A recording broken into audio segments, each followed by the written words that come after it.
welcome to Soccer 101. My name is Taylor Rockwell, and today I'm joined by a man who has been spending some time staring into the abyss. Is he about to dive off the edge, or has he emerged feeling optimistic about the road ahead? Let's find out. It's Graham Ruthven. Hi, Graham. Hi, Taylor. I mean, I feel like I'm being humoured with last week was a Kits Soccer 101. This week it's Scotland, so I'm definitely optimistic for this one. When we run out of topics that maybe I'm not that enthusiastic about, I'll let you know. But for the time being, I'm happy and excited to talk about this one. I guess this is a good time to announce that next week's Soccer 101 will be how to buy deep fried pizza. I feel like that we're just going to keep it going, Graham, because people do have questions about the personal life of Graham Ruthven. Were you prepared for that when you started appearing on the show? No, nobody has ever asked questions about my personal life before, but it would seem that TSS Twitter is quite interested about certain things. But yes, next week we'll speak about deep fried pizza, and then I'm sure there has to be a come down at some point. So we'll probably talk about the 1966 World Cup at some point in the future to even things out a little bit. I promise you, this is my gift to you. You don't have to be on that episode. Okay, thank you. But you do have to be on today's episode, and you are. We're going to be discussing Scottish football. More specifically, the nicest way I can put it is, why isn't Scottish football better? Why isn't Scotland better at football? When I was searching this question, Graham, I'm not trying to go negative right off the bat, but so many of the similar questions or like related questions were things like, why isn't Scotland good at football? Do Scots care about football since they're bad? And what is the point of Scottish football? We're not going to go that way with it, but I do want to ask you, and sort of as the introduction implied, like an honest question of how were you feeling sort of broadly speaking about Scottish football before I asked you to research a bunch and then explain all the problems, versus how are you feeling now? I guess when I did my research, and obviously a lot of this stuff is stuff that is drummed into Scottish football fans from a young age. You mentioned there, do Scottish people still like football even though we're bad at it? No one could ever accuse us of being glory hunters, because this is a football mad nation, and we've not had really any success in the sport, certainly not for about 100 years. But I guess looking over everything and doing a little bit of research, it really did hit home. Maybe not in the modern age, not in 2021, maybe not even for 30 years, but we have traditionally been underachievers in football, particularly international football. And so it's completely understandable that we get questions like, why are we not better at soccer? Because it feels like we should definitely have a greater pedigree than we do. And we do have good pedigree in terms of the roots of the game and some of the players that we've produced. And even more recently, we've started producing some world-class players again. But yes, that hasn't quite translated into positive results at major tournaments or just generally in international soccer. But let's stick with the pedigree point for a moment, because I think sometimes when we get that question about, like, why isn't the U.S. men's national team better? Why isn't Canada better? There's an obvious answer there. For Scotland, there is much more of a history and much more of a successful, important history, I think, when it comes to football. Is that a fair way to summarize? Yeah, absolutely. I mean, the original roots of if we're going all the way back to the origins of football, Scotland played a major role in the formation of the game that we know. The original roots of association football, if we're calling it that to give its official term, they're widely disputed, and England is widely considered the ancient homeland of the sport, but a lot claim that Scotland, and I know every country has a story like this, China invented football, Brazil invented football, but a lot of Scottish historians will tell you that Scotland, in fact, invented football as we know it. In fact, the founder of the Scottish Football Museum at Hampden Park, a man called Jed O'Brien, says the modern passing and running version of the game has been played in Scotland for 500 years. He claims that clan members played it in churchyards in the north of Scotland and then brought the game to Glasgow in the 1860s when they founded Queen's Park Football Club, who play at Hampden. I'm sure a lot of listeners have heard of Hampden Park, which is the spiritual home of Scottish football, was of course one of the venues at Euro 2020. And while most fans and listeners to this might think of Celtic and Rangers as Scotland's two most important clubs, and that's certainly the case today and it has been for a long time, this club, Queen's Park, if you haven't heard about them, played a hugely significant role in the origins of the sport. They are Scotland's oldest club, and they're widely credited with taking that passing style of football. So beforehand in England, if England did invent football as we know it, then their version of football was much closer to kind of rugby, where you carry the ball forward and you don't really pass it. And it's Queen's Park that are credited with that passing style, or bringing it to the masses, I should say. And even things like in English football circles, it's claimed that Charles Miller took the game to Brazil, but there are Scottish historians who actually claim that a Scottish engineer called Archie McLean took football to Brazil when he was out working as an engineer and building cotton works in Sao Paulo. So I was reading the historian Jed O'Brien. He even goes as far to say that the FA, the English FA, have covered up the Scottish roots in football. Wow. I don't know. I mean, obviously, I don't have the historical knowledge to maybe go that far, but yeah, Scotland's role in the origins of the game, no matter which way you look at it, no matter if it was China or England or whoever that actually invented it, they're very, very strong. We are one of the kind of ancient homelands of the sport. I mean, you all did, I guess, theoretically invent the telephone, although The Sopranos has taught me that it wasn't Alexander Graham Bell, it was Antonio Meucci. So I'm not going to try to take the telephone away from you. I won't even take the footballing history away from you, or even the sort of like the making football better history is the best way I can explain that one, because from everything I was reading, it was sort of, at least for a good long while, historically the case that if you needed sort of flair players, if you needed people who were reading the game differently or trying different things, you weren't looking to England, you were looking to Scotland. Yeah, that's absolutely right. And going forward a little bit into the kind of 50s and 60s, that was certainly the sort of players that Scotland produced. I mean, I'm going to pull one name out in particular, one name that springs to mind, Jimmy Johnson, Jinky Johnson, as he was nicknamed, a player for Celtic who was a member of the Lisbon Lions, who we'll speak about a little bit later on, won the European Cup. I mean, this guy was, to compare him to a modern player, you would say he was a Lionel Messi sort of player. And in those days, you wouldn't normally get players of that ilk. So, and I think that speaks to almost something in the Scottish psyche, to be honest. You know, if England, I mean, look, they're our neighbours and we share a land border with them and we share a lot of culture with them. But if England are the straight-edged Brits, it tends to be the Scots who maybe have a different interpretation of something, try something a little bit different. That is reflected in in things like theatre and music and film, and it was also reflected in football as well and in sport. And yeah, you're absolutely right. That was the reputation that Scotland earned as a football nation, was that we did produce very technically able, skillful, jinky, to use Jimmy Johnson's nickname, players. And what about the kind of then visionary managers that we see come out of Scotland more recently, or somewhat more recently, Sir Alex Ferguson, but there are many before that? Would they sort of follow in that model of trying new things, improvising, adapting, and figuring it out as they went, and maybe causing a lot of problems when they figured some things out? Oh yeah, absolutely. So I'm going to mention three in particular. They're nicknamed the Three Kings. So in 1945, you have Matt Busby appointed Manchester United manager. Then in 1959, you have Bill Shankly, pitch up at Liverpool. And then finally in 1965, you have Jock Stein becoming the Celtic manager. And between the three of them, they would shape club football as we know it today. All three men came from a similar, same part of the world. Busby was from Bells Hill in Glasgow, Stein was from Lanarkshire, which isn't far away from Glasgow, and Shankly was slightly further out, but not that far away. He was from Ayrshire. And the communities they came from played a massive role in the men they were, and I would actually recommend at this point a documentary. I think in the UK it's on Amazon. I don't know about it in the US, but it's called The Three Kings, and it's about these three men and the role they played in shaping club football as we know it today. I would highly recommend it. But that documentary goes in depth into the communities that these three men came from.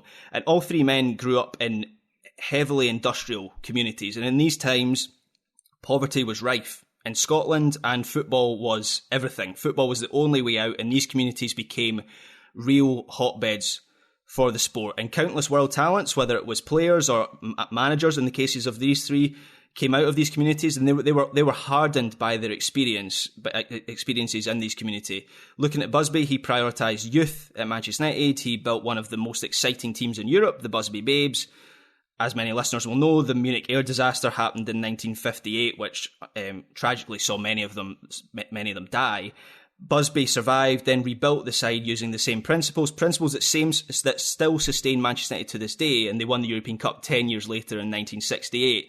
And Busby really established that route between the youth academy, I don't even know if it was an academy at that time, but we'll call it that, the youth ranks, the youth teams, and the first team.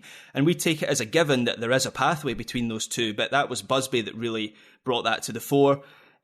Busby's Man United team were actually only the second British team to win the European Cup after Steen's Celtic won it the year before, with a team consisting entirely of players from a 30-kilometre radius in and around Glasgow. That's the Lisbon Lions I was talking about. And I think I think we talked about them a little bit on a past episode of 101, that I think it's 30 because of one guy. And if you remove that one guy, it drops to like 8 kilometers or something like that. Yeah, well, the vast majority were from Glasgow. I can imagine it was probably an Ayrshire or Lanarkshire player. I'm not actually sure who that player was that you're referencing, but I'd imagine Ayrshire or Lanarkshire. They tended to be two other hotbeds, but really Scottish football history is concentrated in the Glasgow area, just because, as I say, poverty was rife for a long time, and these communities, it was all these people had, was football playing in the street. And just to mention finally, to give him his due, Shankly, who didn't ever win a European Cup, but over a 15-year period in charge of Liverpool, he won countless league titles, but more importantly, he established the principles that Liverpool would become known for, and Liverpool FC owes much of its identity today to Shankly. And going kind of back to your original question, these three were more than just good managers. They shaped three of the biggest clubs in the game today, particularly Liverpool and Manchester United in terms of in the modern game. I know Celtic might not be considered one of the biggest anymore, but in Scottish terms, still one of the two biggest clubs here. And they established much of the professionalism and standards that still exist at the elite level to this day. And obviously later on, as you mentioned, you have Alex Ferguson who picks up the baton as the next great Scottish football manager. But it was Busby, Shankly and Steen who showed him and everyone else the way. For you are obviously not a what's the word I'm looking for here? A person he was older, but I'm just gonna try that again. Sorry, Graham. What's the word I'm looking for here? Not geriatric, but no, not geriatric. Yeah, whatever. Old enough to remember? I don't know. Yeah, yeah, that's where I was going with it. I just made it awkward. All right, let me try this again. One question I then have about some of the names you've mentioned and what they meant to Scottish football. I'm always curious, is that a thing that you feel like the majority of Scotland fans are sort of aware of? Is that a thing that you're raised in and you're taught from an early age? Or is that a thing that you, Graham, know because you care about Scottish football history? That's a very good question. I think Steen is very much at the forefront. Maybe just because Celtic they obviously play in Scotland, so you maybe hear more about the Lisbon Lions and Jock Stein and all that than you do. I think you would hear more about Busby if Sir Alex Ferguson hadn't kind of come along and kind of picked up that baton. Bill He was Shankly, influential, yeah. He was influential, yeah. But obviously having two Manchester City managers, if you were to ask most Scottish football fans my age who is the best Scottish manager, they'd probably say Sir Alex Ferguson, despite the fact that Busby maybe did more to shape Manchester United than Ferguson. But yeah, absolutely, our history is it's drummed into us as football fans in this country. Sometimes it actually can be a negative, because I think a lot of the time Scotland has we have a undeserved arrogance, I would say, about our position in football in general. And I think back in the 70s and 80s, when we did have the players, that complacency was one of the things that stopped us actually building good teams. Was just, well, we can just turn up to tournaments with Dalglish and Graham Souness and all these world class players, and we'll win the World Cup. And obviously that didn't happen. So it's been a two-sided sword for Scotland in that at that time complacency was an issue, and now it's an issue because a lot of people just think, well, we're one of the forefathers of soccer. We'll get back to being one of the best teams just through sitting back and waiting for it to happen. And that hasn't happened. More recently, there has been more activity, which I think I'll go on to talk about here. But yeah, we have our place in football history is sometimes a negative for us rather than a positive, because it does create that kind of complacency. So we've laid the groundwork for how things were good and why things were good and what Scotland did to sort of revolutionize and modernize the game. We're going to talk about how things took a turn and where things could go from here in just a second. But first, a word from today's sponsor.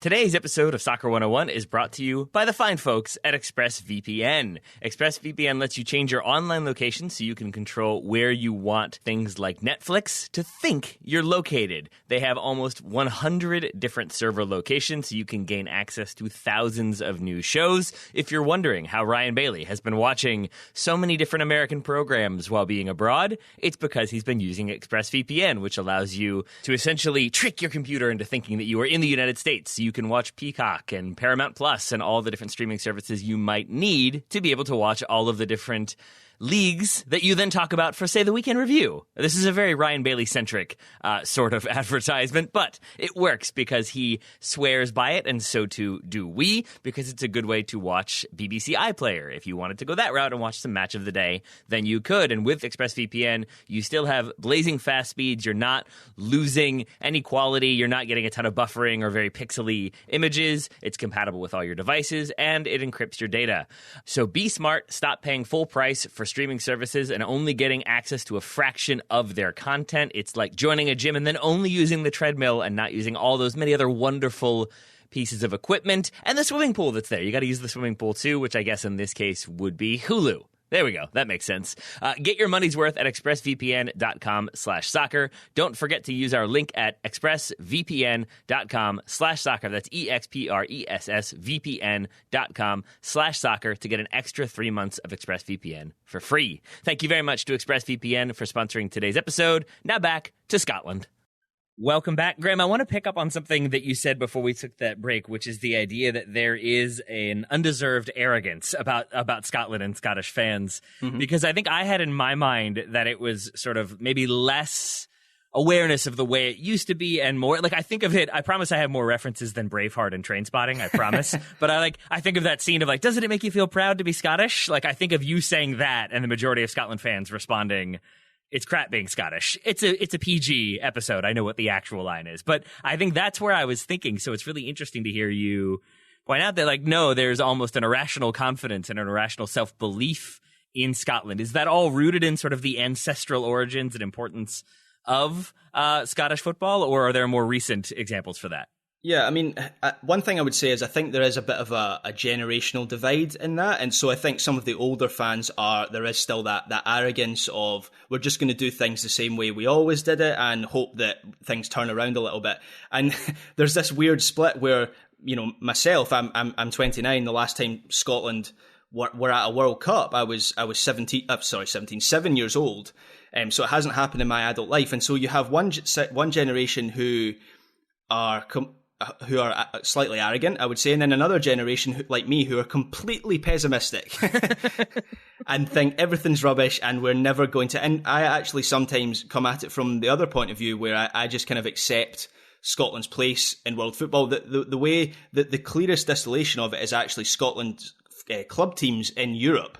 So you get a lot of people who say Rangers and Celtic should be qualifying strolling into the Champions League without even breaking a sweat, and then you get maybe people like me who just see that as so difficult. And the truth is maybe it's somewhere in the middle, that Scottish clubs probably should be qualifying more regularly for these tournaments, but it's not a God-given right, absolutely not. So there is definitely a generational divide. But where does that generational divide, the idea that, like, we should be winning, we should be qualifying, it shouldn't be that easy, where does that come from? Is it just the Lisbon Lions? Is it we did it once in 1967, so we should be able to do it again? Yeah, I think there's also a certain degree of, I think this is a Scottish term, but do you know the term gallus? Is gallusness is I know a term. William Gallus. Is that helpful? So Gallus is it's like a cockiness, but almost a self-aware cockiness. And that's something that is ingrained in Scottish identity is to be quite gallus. So I think it isn't always as, you know, I would say a lot of English football fans are just full on arrogant. There is a self-awareness to it. But yeah, absolutely. In the 60s, Scotland were in the 70s as well. Scotland produced world-class players, Dalglish, Souness, the Lisbon Lions.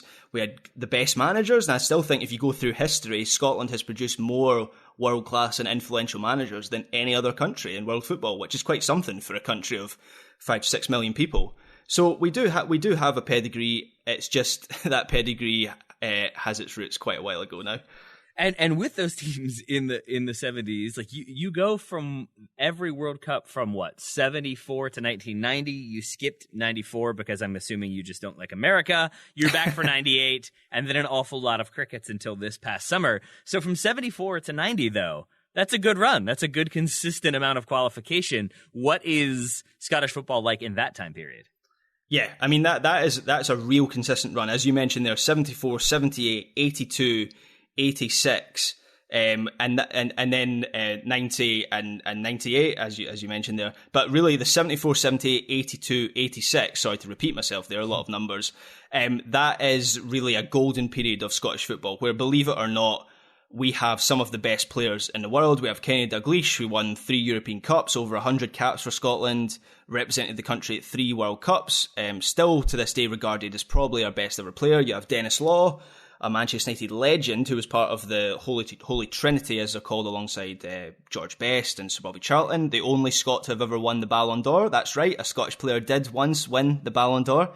And we also had other world-class players around this time. Souness, who at that time was more than just a talking head with plenty to say about Paul Pogba. And we had Jimmy Johnson, Billy Bremner, Alan Hansen, Joe Jordan, wee Gordon Strachan, Archie Gemmell. Thank you for that. Gordon McQueen, Billy McNeil, the list kind of goes on. And really the distillation of Scotland having its best team and not living up to expectations came in the 1978 World Cup, where there was so much hype. It's a bit of an infamous tale now of Scottish underachievement. There was so much hype and excitement heading off to Argentina. This was a team that included a number of the names that I mentioned there. And as crazy as it may seem, there was actually a belief that Scotland could win the World Cup. Some of it was tongue-in-cheek, but believe me, some of the fans believed it. Hampden was filled as Ali MacLeod, who was the manager. Their Scotland team were given a national send-off before they headed off to Argentina, and there was a famous anthem about how we're going to really shake it up when we win the World Cup. But at the tournament itself, Scotland were beaten by Peru in their first game, drew with Iran in their second game, and by the time Scotland claimed a win over the Netherlands in their final group game, which that was maybe the true illustration of the quality of players that we had at that time, it was too late, and we went home early. And that was a pattern that repeated itself at almost every World Cup that Scotland played in that period. Once you get to 98, we're maybe slightly more aware of our place in world football. You know, we kind of know it's going to be difficult to get out of the group. But even then, there's underachievement. And we've never made it out of a group stage of a major tournament, which, when you consider the pedigree that Scotland has had historically, that is incredible. And looking back, I think that is the biggest regret that Scottish football has. I think we're fairly comfortable at the moment to a certain degree. There's a lot of debate goes on about Scotland's place in world football, but we're kind of comfortable. We're not going to be, a France, an Italy, a Brazil. We're so far adrift at that level now. But when you look back, there's a real regret that we didn't make so much more of that golden period. I don't think people realised what they had at the time. They thought the country just would continue to produce world-class players forever and ever. And obviously, as we know now, that didn't happen, and that conveyor belt stopped, and I'm not sure it'll ever get back to that kind of that level of production again. Rather than focus on the not ever doing it again, let's talk about why it stopped, because that is really strange. We're talking about a period in which we have influential managers and world-class players and high expectations and qualifying for major tournaments. What are the sort of factors you think that start the decline?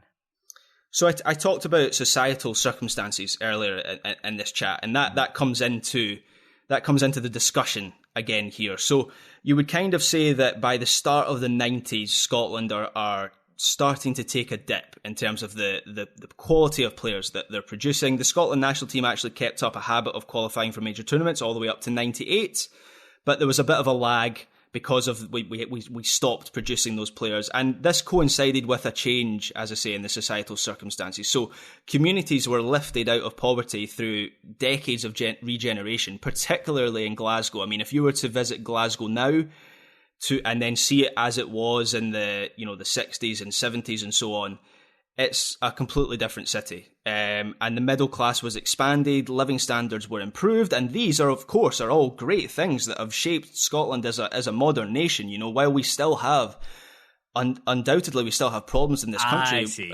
I gotcha. With poverty in this country as well. It's not as it was back then. However, the footballing downside, I understand in the grand scheme of things, this is a very small downside, but in the footballing downside was that the circumstances that had once created so many world-class players and football figures were largely eradicated. Football was no longer the only way out. Crucially, the street soccer environment no longer existed, and this slowed the conveyor belt of talent that came out of places like, as I mentioned, Glasgow and Lanarkshire and Ayrshire, and obviously other countries went through these societal changes. This wasn't just something that happened to Scotland, this was something that happened across Europe at that time, but these countries replaced that street soccer culture with something. In countries like the Netherlands, and more recently we look to countries like Iceland as a perfect example of this, they invested in facilities, they invested in coaching, and in providing young players with a framework that, as I said, replaced what they had previously. And there was none of that in Scotland. We got complacent as a football nation and then wondered why it all came grinding to a halt in the 90s and the 2000s as well. You mentioned the facilities and playing outdoor and all that type of thing. That is another question I had, is like, by all accounts, Scotland has nice weather sometimes, but not nice weather a lot of the time. What is it like for a kid growing up playing soccer in Scotland? How often can you play outdoors? Is it a limiting thing? Are there indoor facilities? What does it look like year-round if you want to play soccer as a 12-year-old? Excuse me, I should say football. I apologize. We're talking about Scottish football. I shouldn't say soccer. It's cold. I mean, I shouldn't exaggerate too much because we don't live in the Arctic. It's largely just grey and drizzly and rainy here a lot of the time. The biggest problem, I think, particularly when I was a kid, and I grew up in the 90s, so I'm the perfect case study because that's when the production line kind of ground to a halt, is that there just was nowhere to play. So obviously in these communities that were quite poverty ridden, people would create football pitches and kind of wasteland and so on, and that wasteland became filled with housing, and as I say, that's all very good, but there was nothing that replaced that. So I remember trying to find we would call them astroturf, like field turf pitches to play on. Football pitches in Scotland are so much harder. I think it's getting slightly better, but it's so much harder to find somewhere to play football. And like kids they'll play in the street, but only to a certain degree, and so I think it was actually more the facility side of things rather than the weather. Because I mean, you look at other countries, we don't have that different a climate to countries like Sweden or even Netherlands and Belgium and countries like that. They have similar climates to Scotland, really. And they seem to have no problem, but they had a big drive with building facilities that Scotland just didn't have, and we have improved. There's a big kind of Icelandic style. Actually, it's modelled on what you would see in Iceland. There's a big complex right next to Hampden called Torrey Glen, which is used, I think, 24/7 throughout the week by teams and youngsters and so on. But the problem is we need about 20 of those around Scotland, and I think at the moment we have about 3. So it's still a problem that there's still not enough facilities. Over here, there's always the conversation about pay to play, about how youth soccer is exclusive and at times very middle class, white, suburban oriented. What is youth soccer like over there? Sort of what is it like if you are a 12-year-old or a 10-year-old who's very good and wants to kind of continue on? What are the processes like for a youngster? Yeah, so it's very much controlled by the clubs. So if you're very good at a young age, you'll get signed to what's known as a pro youth contract, where you get some amount of payment. And I'm actually going to take you through. I swear I will answer your question eventually, but I'll take you through some of the process we've had recently, where we have kind of overhauled our youth system. So in 2010, the former First Minister, Henry McLeish, for anyone who doesn't know, Scotland has a devolved parliament, so we have kind of our own Prime Minister, to describe it simply. That's what the First Minister is.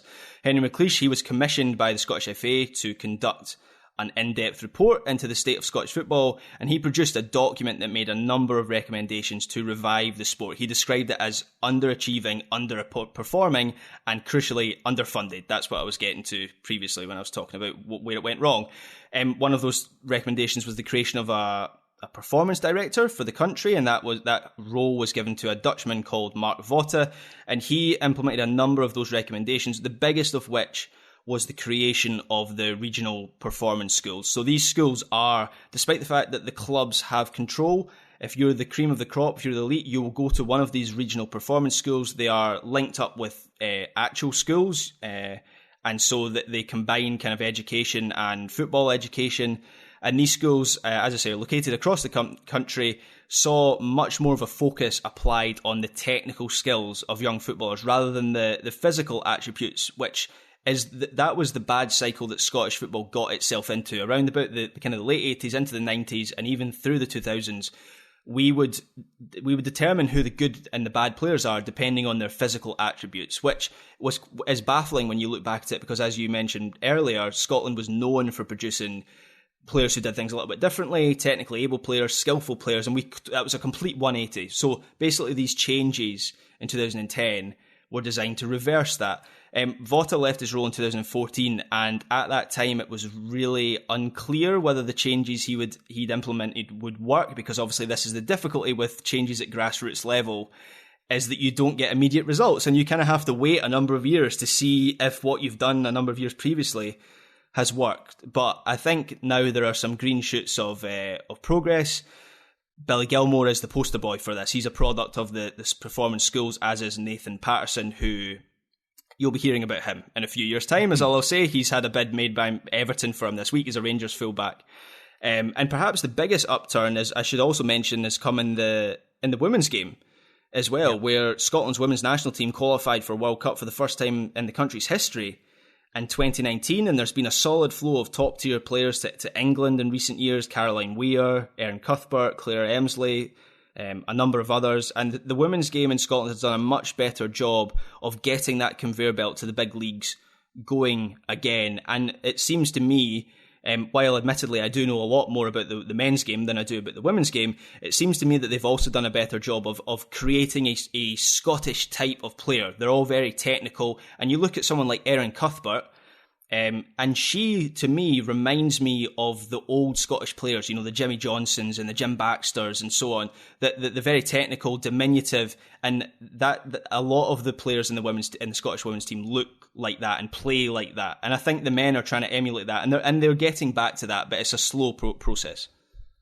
How are you feeling about the process at present? Because we basically still have a situation in which I think up until last season, Celtic were expected to win their 10th straight title. Rangers get the title instead, but we do still have a system in which it's Celtic or maybe Rangers, and then that's about it in terms of title challenges. Mm. Yeah, that in terms of our league structure, that I don't think that'll ever change. We've got ourselves into this situation. We previously talked about on a listener questions podcast, I should say. We talked about Ferguson, who managed to wrestle titles away from Celtic and Rangers with Aberdeen for a number of years, and that I just don't see that happening anytime soon. And the 1990s was an interesting period in terms of the league structure, because while that period saw the football production line slow down, the country's league was actually booming at that time. Taking into account, if we're considering the early 2000s as well, Scottish football was home to plenty of recognisable names. We had Henrik Larsson as the biggest one, Paul Gascoigne, Ronald and Frank de Boer, Brian Laudrup, Mark Viduka. This was a bit of a golden Nakamura, age. the free kick specialist, man. Yeah, he definitely scored some incredible free kicks. Recently, there's a new Celtic player called Kyogo Furuhashi, and there's been a lot of chat. He's from Japan. There's a lot of chat about Nakamura at the moment. So I've seen a lot of Nakamura free kicks recently. Love it. But yeah, we had really good players, and it was a bit of a golden age for Scottish League football. But that seemed to come at the cost of homegrown talent. If they found their route to the top blocked. And so I think, yes, it was great. I remember watching games at that time. I remember in the early 2000s in particular, Rangers and Celtic were both really good teams. You had Celtic that made to the UEFA Cup final. You had Rangers winning 9 in a row towards the end of the 90s. And I remember some of the games around that time, and they were like must-watch events. Like, I don't think we have that now where everyone watches. Even though the Old Firm still totally dominates Scottish culture, the games themselves actually aren't complete must-watch. In the early 2000s they were. But I think that's linked to how around that time we stopped producing players because they just weren't given the opportunity. There was money in the Scottish top flight, and kind of pulling on the coattails of the English Premier League, or the English Premiership as it was called then, Scottish clubs felt they had to spend big to go and get foreign players, to go and get the Dutch players, to go and get the Portuguese players. And that came at the cost of the kind of homegrown talent. How much of it also was a reliance on the Premier League when it came to where they were selling their players? Because I think some of what I was reading, there were arguments that it was basically Rangers and Celtic sort of hoovering up talent and then selling it on to Premier League clubs. But if you have a Premier League, which at the time is much more focused on the passion and the physical intensity of the game, you're going to look for players who can handle the passion and physical intensity of the game, less so the technical, tactical side of the game that you might if they were going to Spain or Italy or Germany or something like that. So how much do you think that sort of connection to the Premier League, that relationship with it, is a negative factor? I personally think it's a hugely negative factor, not just in terms of, you're absolutely right to mention the profile of the players that Scottish clubs were looking for, with the view of, okay, if we're selling these players on, they're going to the Premier League, so we need to find players that are going to be suitable for the Premier League, when actually we should be looking to countries like the Netherlands, Belgium, the Scandinavian countries. Those are our peers as a footballing nation. It extends further than that, in terms of the way we market our league as well. I mean, our league names are the Scottish Premiership, the Championship, League One, and League Two. We basically just copy England in everything they do, despite the fact that, England is arguably the biggest football nation in the world. What they're looking for is going to be very different to what we're looking for as Scotland. We're one of the smaller nations. We should kind of look after ourselves and figure out our own identity. And again, I think we are getting better at that. I think in the last 5 years there has been improvement in that.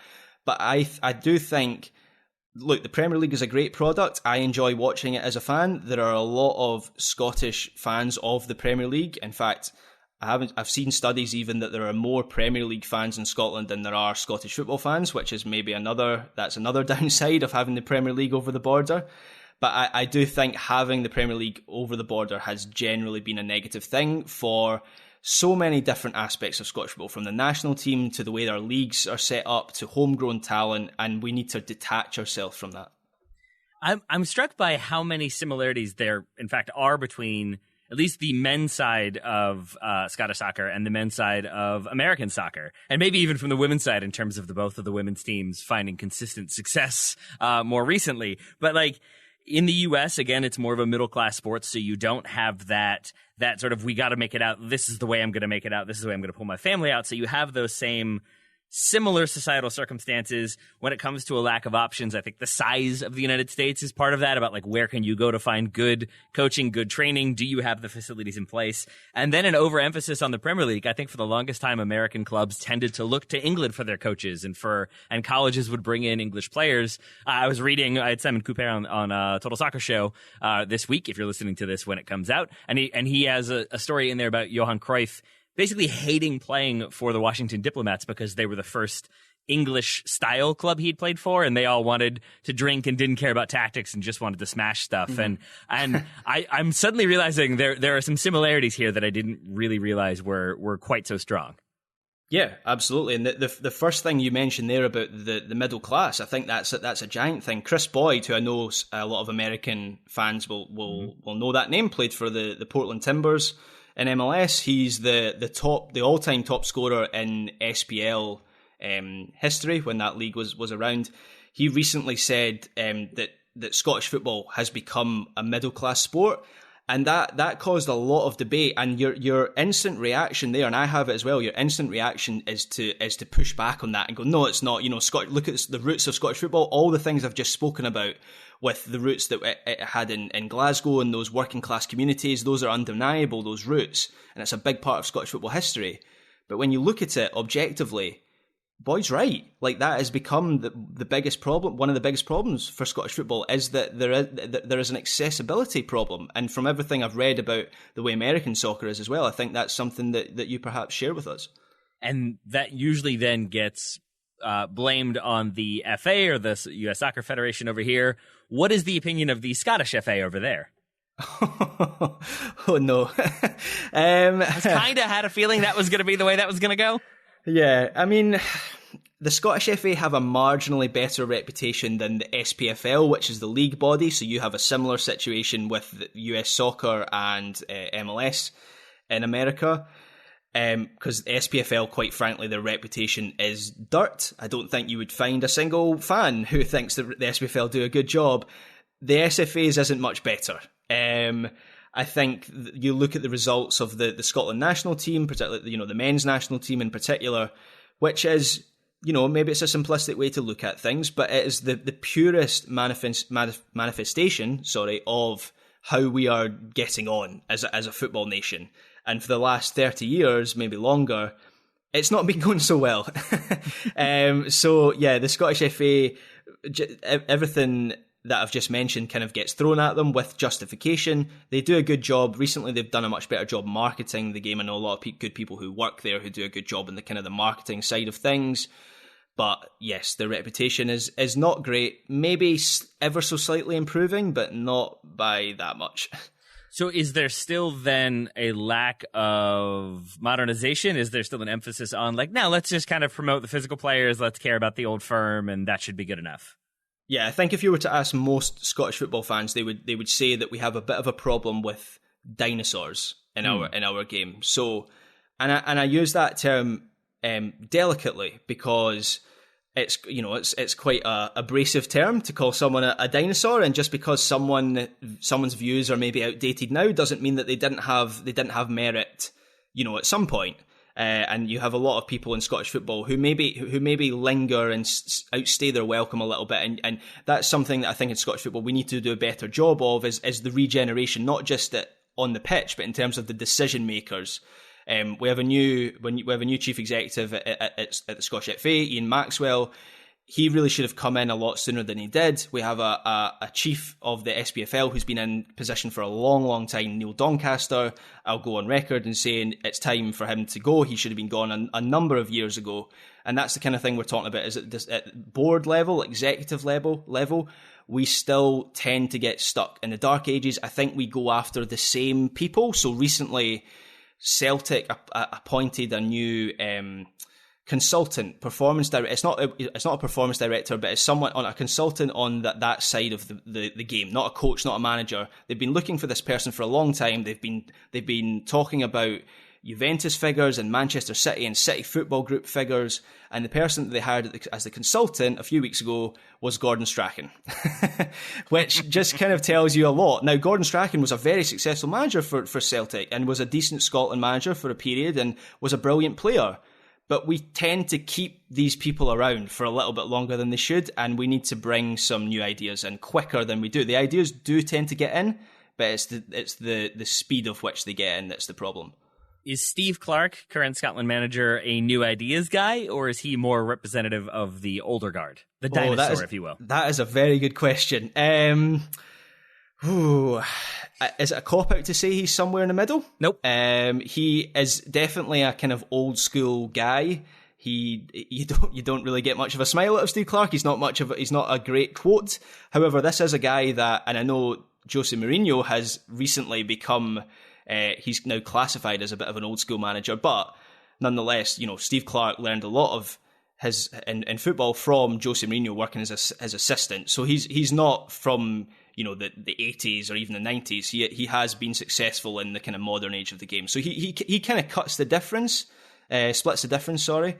But yeah, that's a very good question. He maybe doesn't fit that mold on either side particularly well. Is there a Scottish manager who you think does sort of show the way forward, or is a sign that things are changing? Can I go for he's not Scottish, but a manager who is currently plying his trade in Scotland would be new Celtic. I'm checking the judges. Yes, judges say you can. That is allowed. Yes, go ahead. Okay, thank you. The new Celtic manager, Ange Postecoglou, who is an Australian with Greek roots. He was the Australian coach at the 2014 World Cup, and he has come in here and really he's shake things up, quite frankly. He's got a lot of ideas on high press and high intensity football. He's also looking to different markets for players. So I mentioned Kyogo, the Japanese player, came from the J-League. Leal Abada is an Israeli player who's come into Celtic. They've recently signed a Croatian right back. These are not really places that Scottish clubs go to find talent. And while it's still early days and we'll learn a lot about them in the Old Firm Derby that's coming up on Sunday, they could get absolutely demolished by Rangers. But nonetheless, it seems like a lot of the ideas are really taking root, and it's forcing a lot of people in Scottish football to maybe think differently about what a successful manager in Scotland looks like. Because until very recently, we tend to go for a certain people who are kind of very strong traditional characters. And even when we go for young managers, I'm thinking of Steven Gerrard, he fits that mould of a very kind of traditional character with traditional ideas about football, defence first and everything like that. That's Gerrard. Postecoglou is something different. So I'm really excited. I'm not a Celtic fan, but I'm really excited about what he's doing at Celtic. And I'm actually excited about what the knock-on effect, if he's really successful, I'm excited for how that could change Scottish football. I am very glad we're doing this episode for many reasons. I will say one of them is that you have made the situation at Celtic more clear to me, because when Postecoglou was first linked with that job, it seemed like there were some people who thought that was a good hire, and there were a lot of people on social media, at least, never the best indicator, but still, who were frustrated it wasn't a bigger name. And that was also the case when they were linked with Jesse Marsh. There was this, like, why are we going for this guy? We should be going for somebody bigger. We should be getting in. That. Like, I think there was even a, somebody, isn't, Conte available now? And it's just no disrespect, Celtic, but, that's not... It was Mourinho who Celtic fans consistently said, can we not go and get Mourinho? And I remember the reaction to Marsh being linked to the Celtic job, which was, there was one tweet in particular where I quote tweeted it. I couldn't help myself. Normally I don't like to start Twitter beef, but there was one in particular that was, Celtic should be above getting an American coach from the Austrian league. And I just thought, there's a certain level of delusion, and that's kind of what I was talking about with this undeserved arrogance. Yes, Celtic are one of the biggest clubs in the world. I do believe that in terms of their size, but in terms of where they are in the game and in the footballing landscape, that arrogance is undeserved. And Marsh would have been taking, at the least, he would have been taking a sidestep from Salzburg to Celtic, and then in the end he went and got the Leipzig job. So. Yeah, that's the kind of attitude I wish would disappear. And I think if we can embrace where we are, and that's not defeatism. I'm not saying accept where we are. I think we can improve and get better. But if we embrace where we are and accept there has to be changes, then that is the first step. And I think we're starting to do that, but it's always really slow with Scottish football. Everything is so slow. I wanted to ask one more. I apologize if this takes us into a very random place, but whatever. It's Soccer 101. We can go random. You mentioned earlier the leagues that you should be looking to and the kind of countries that are comparable.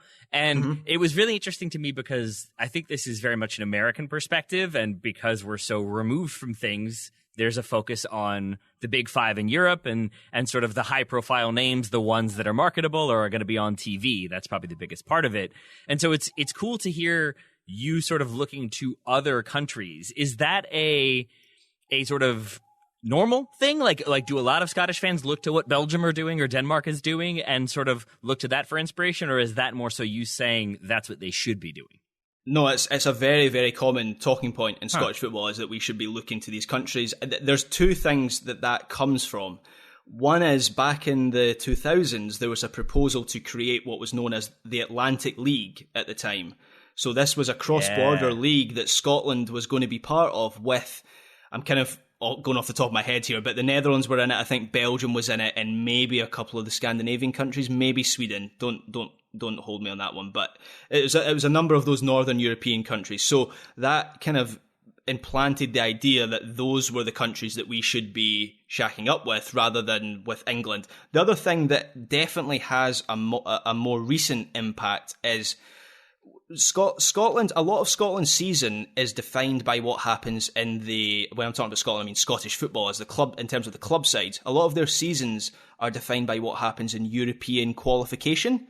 So when Brendan Rodgers got Celtic into the Champions League group stage 2 seasons in a row, that was almost as defining an achievement for Celtic as the fact that he won 2 trebles. He won 2 trebles as Celtic managers, domestic trebles. That the fact he got Celtic to the Champions League group stage was as big an achievement.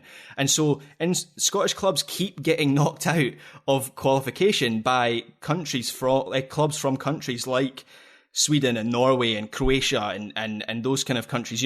Hibernian got absolutely destroyed in Europa Conference League qualification 2 weeks ago by Rijeka from Croatia. Now, excuse my ignorance, I did a little bit of digging on Rijeka at the time.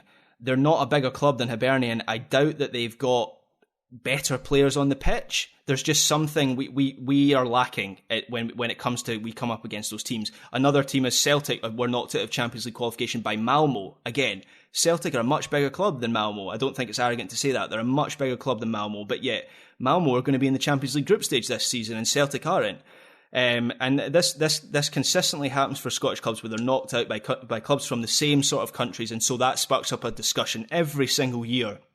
What are these countries doing right that we're not? And nothing ever comes of it. As I say, everything is so slow in Scottish football. Nothing ever happens. But we at least have that discussion every single year. It's actually happening right now. Obviously, the qualifiers are happening right now, so it's discussion that is on the radio and in the newspapers. It's been that way for the last few weeks. I'm also very glad you bring up Croatia there, because that tends to be one that is used as a counter argument when the explanation is, Scotland's a small country and, they don't have like the resources necessary. And I was looking it up. I kind of do forget that Scotland is only about 5.5 million people. 5.5 million, still a sizable number, but looking at like who that population puts you compared to, I think it's like Finland is just below you, Denmark just above you. But Croatia, I think, is only like 3 million, and to your point, they are quite good. So I think the size of the country, the population of the country is a factor, but it's maybe not that big of a factor when you have, say, Croatia and even Montenegro, for example, making a World Cup with significantly smaller populations. Excuse me, a Euro. Montenegro yet to make it to the World Cup. Yeah, absolutely. The three countries that Scotland always looks to and thinks, why can we not be them? Are Denmark, Croatia, and looking to South America, Uruguay is the other one we look to and think. These countries always, not only do they seem to make it to tournaments, but they seem to get really far. What is it about these countries that they do well? And obviously with Denmark making the semi-finals of the last Euros just there in the summer, there was a lot of discussion about that. And I remember reading an article about how Denmark doesn't have the obesity crisis in young children that Scotland has. And I should say that's not an isolated Scottish problem. It's England has that problem. I'm led to believe that maybe America has that problem as well, and younger people. So it's maybe a kind of more of a kind of Western culture problem rather than just a Scottish problem. But nonetheless, we suffer from it, and Denmark doesn't seem to suffer from it to the same extent. So it's maybe a bigger discussion than, what can the SFA do? How many pitches can they build? What can they do for grassroots? Maybe it's, again, going back to those societal circumstances, which were once really good for Scottish football and are now maybe not so good. Maybe you solve those things first, or you look to those things first, and maybe there'll be a knock-on effect. So if we are summarizing, I do want to end on a positive, but I want to summarize some things. If we're looking at maybe specific explanations for why things have gone the way they have for Scottish football, I have it as societal circumstances, a lack of options in areas to play would be the second, emphasis on physical attributes over skillful play, emphasis on the Premier League over other similar leagues, or similar to Scotland, that is, an FA's failing to adapt or evolve with an old school mentality, and overall a general feeling of arrogance that maybe makes some groups resistant to change. Those are my 6 explanations. You're depressing me here, Taylor. I don't want to. That's not what I want. I do want to adjust my mic. I apologize for that noise. It keeps tilting away. Even it doesn't want to listen to me. Graham, so those are my 6 sort of theories. Is there anything else we should add to why things aren't rosy? Yeah, I'll add one more thing that I maybe should have mentioned before now. So particularly on the men's side of things, another reason that things got harder for the Scottish national team was the breakup of the Soviet Union and Yugoslavia, which created a number of smaller countries which are pretty much the same size as Scotland, and so UEFA became larger and larger. And for countries of Scotland's size, the competition got stiffer. So obviously for your Frances and your Italys and your Englands and so on, the competition actually got a little bit easier because they lost 2 superpowers of football in Yugoslavia. Yeah. Not so much the Soviet Union, because obviously Soviet Union, a large part of that is still Russia and they're still around. But the competition, the pool got a lot deeper, and the competition that was created was very much in the same field as Scotland. So I think that is often used as a bit of an excuse. I still think we can compete and do well against these countries, but I think it's fair to mention it as a factor. I do Almost every single World Cup, though, I do enjoy looking up what team Yugoslavia could put together, and it is ridiculous how good that country was at football. Less so at staying unified, and I think there are very good reasons for that. Let's not go into Yugoslav politics, because I think that could be a lot more trouble than talking about Scottish football somehow. Graham, but we should end on some positive things, and I'm assuming it is not all gloom and doom. You mentioned Billy Gilmore there. Should we just talk about him for the next 15 minutes, or are there other things you would point to as positives? Yeah, I mean, I was hoping we'd do a full podcast on Billy Gilmore at some point. Yes, there are absolutely some green shoots of recovery starting to poke through the scorched earth. I did mention the... I don't know why I find that so funny, but I do. I very nearly said Scotch egg rather than scorched earth. I almost said it again there. Anyway, in terms of the... You're getting very close, Graham, to we had that tweet before we started recording of... it's a video of a girlfriend filming her, I think, boyfriend trying to pronounce things, and he is Scottish. And I did write down some of the words, Graham. If you want to, we can go that way, but we do not have to. Do you know the one that is, I will totally accept is very difficult to say? I'm going to make a fool of myself here because I can't actually say it that well. Burglary? That is the number one I had written down. That is not anything with that L-R-Y. Is quite difficult for Scottish people to say. So yeah, burglary is a difficult one to say. What about regularly? Regularly. That's slightly easier. I think it's the B makes it just sounds like a gargle of water. Burglary. What about, here's your last one, the sentence, the burden purple murderer infers the preferred referral. Oh God, no, not even a chance. That was the last one, and I was like, that's a lot. And I think in the video, the boyfriend correctly points out that that's not a real sentence that people would ever say. So we don't need to do that, but let's talk about green shoots and scorched earth, not scotched eggs. Yeah, not scotched eggs. So on the women's side of things, it's definitely the case that things are getting a lot better, not just in terms of the talent being produced, but in terms of the awareness of the game. It's always a little bit of an uphill battle, particularly when you place it alongside the men's game. Glasgow City were playing UEFA Women's Champions League qualifiers at 10:30 on a Tuesday the other week, 10:30 in the morning, I should say, and that is not ideal, so we've still got a long way to go. But in terms of, on the men's side, in terms of the talent we're producing, things are getting better. We have a couple of world-class players playing at a high level in Andy Robertson and Kieran Tierney. I would personally class Tierney as world-class. And we have players at Manchester United and Scott McTominay, first-team players. Billy Gilmore, I know he's gone out on loan to Norwich, but I think it's fair to say he's seen as one of Chelsea's best prospects. And then we have the likes of John McGinn, Stuart Armstrong. We have a number of players who are not just playing at Premier League level, but actually shining at Premier League level as well. So we're still not where we want to be. I think the Euros came a little bit too early for us as a team. I do look back at that with quite a bit of disappointment. I don't think we played as well as we could have. To not win any of the 3 games is really disappointing. But it will be worth something if we build on that qualification, and that's the thing. Going to Euro 2020 will be worth nothing if it isn't followed by going to more tournaments. There needs to be more from this generation, but there is a sense that at long last we are maybe, potentially, sort of heading in the right direction again. And when you all are definitively heading in the right direction, is there one club in Scotland you think is doing things well or doing things the way they should be done right now? Who do you think could be the starter, could get some credit for turning things around or bringing through more modern approaches to the academy or whatever it might be? Is there a club in Scotland that you think is doing a particularly good job right now?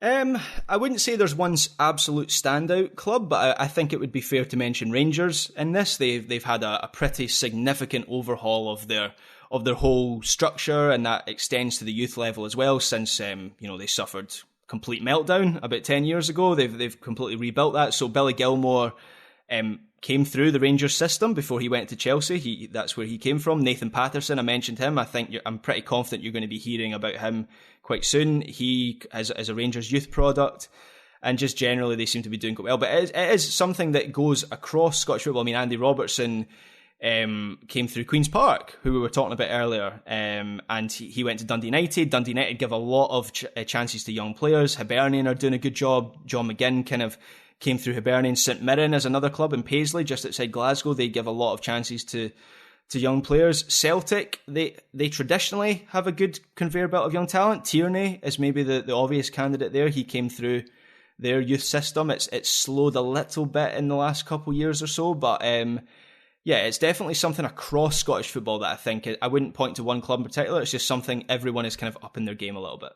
And another slightly odd question. Let's say you come into some money, Graham, and you have the opportunity to invest in a club that maybe isn't Celtic or Rangers.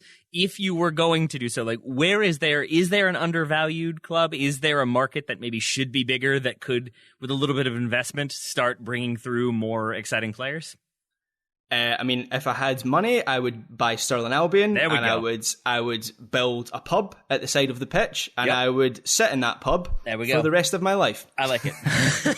That is the answer I was looking for. Any club that builds Graham a pub, we know things are moving in the right direction.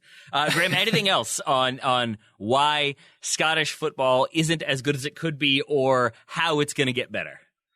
Bad kits. When we had a bad kit at the Euros this year, I think that was a big factor. When we have good kits, we tend to be slightly better. Oh, wait, no, actually, no, we're not better when we have good kits. We're just uniformly mediocre to bad.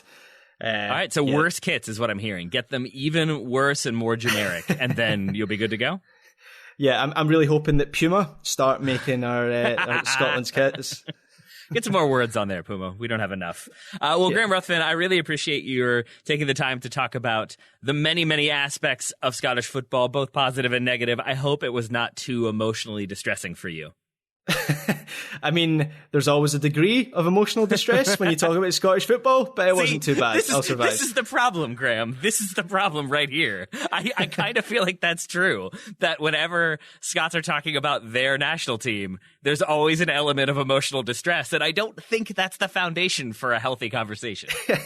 Yeah, probably not. We maybe need to go to footballing therapy or something to eradicate that first. There we go. The entire country goes to footballing therapy. That is our solution. Graham, a wonderful solution. Thank you for that and many other things. No problem at all. It was good fun.